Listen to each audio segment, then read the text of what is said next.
Kavin Selvaganesh and Subhashini இந்த பேரை நிறைய பேர் கேள்விப்பட்டிருப்பீங்க. இப்போ ரீசெண்டாக வந்து பார்த்தீங்கன்னா, அந்த பையனை வந்து வெட்டி கொன்னுட்டாங்க. யார் கொன்னதுன்னு பார்த்தா, அந்த பொண்ணோட தம்பி வந்து பார்த்தீங்கன்னா வெட்டி கொன்றுருக்காரு. காரணம் கேட்டிங்க அப்படின்னா, அந்த பையன் வந்து கீழ் ஜாதி அப்படிங்கிற ஒரு வார்த்தையை யூஸ் பண்ணி, "நீ எப்படி எங்கள் ஜாதி பொண்ணை காதலிக்கலாம்?" அப்படின்னு சொல்லிட்டு அவங்க தம்பி வந்து பார்த்தீங்கன்னா, அருவாளால் வெட்டியிருக்காரு. வெட்டினது மட்டும் இல்லாமல், அவங்க அம்மாகிட்ட, அதாவது அந்த பையனோட அம்மாகிட்ட, "உன் பையனை அள்ளிட்டு போடி" அப்படின்னு சொல்லி தகாத வார்த்தைகளால் வந்து பார்த்தீங்கன்னா பேசியிருக்காரு. இப்போ 2 பேருமே லவ் பண்ணியிருக்காங்க. ஸோ லவ் பண்ணதுக்கப்புறம் வந்து பார்த்தீங்கன்னா, வீட்ல தெரிஞ்சிருக்கு. அந்த பொண்ணு வீட்ல வந்து பார்த்தீங்கன்னா, அந்த பொண்ணை வந்து மிரட்டியிருக்காங்க ஆரம்பத்திலேயே. அவங்க அப்பா வந்து பார்த்தீங்கன்னா எஸ்ஐ. ஸோ இந்த பையன் வந்து பார்த்தீங்கன்னா, அதாவது கவின் செல்வகணேஷ் வந்து பார்த்தீங்கன்னா, ஒரு செட்டில்டான ஒரு பையன்னு சொல்லலாம். ஏன்னா வந்து சாஃப்ட்வேர் கம்பெனியில வருஷத்துக்கு 18,00,000 வந்து பார்த்தீங்கன்னா சம்பாரிச்சுட்டு இருந்திருக்கான்.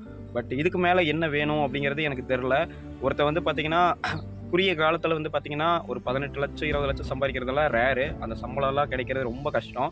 அதே மாரி அந்த பையன் வந்து பார்த்தீங்கன்னா, நல்ல பையன் ப்ளஸ் நல்ல ஃபேமிலின்னு கூட சொல்லலாம். இதுக்கு மேல என்ன வேணும்னு சரியா தெரியல.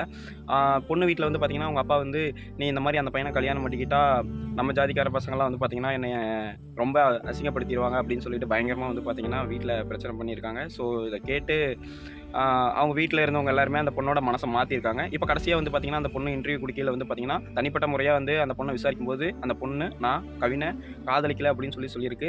ஸோ அருமையா வந்து பார்த்தீங்கன்னா, குடும்பமே சேர்ந்து ஒரு பையனோட வாழ்க்கைய முடிச்சுட்டாங்க. ஸோ காதலிச்சது 2 பேர் தான். ஆனா கொன்னது ஒருத்தன தான் இங்க.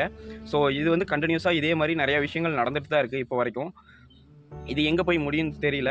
ஏன்னா வந்து ஆவண படுகொலை அப்படிங்கிறது வந்து கன்டினியூஸா இருக்கிற ஒரு விஷயமா வந்து நம்ம பார்த்துட்டுருக்கோம். ஏன்னா வந்து காதலிக்கிறது 2 பேருமே காதலிக்கிறாங்க. வெட்டி போடுறதா இருந்தா 2 பேர்த்தையுமே வெட்டி போட்டுருக்கலாம். ஆனா 2 பேர்த்த வெட்டி போட மாட்டேங்கிறாங்க.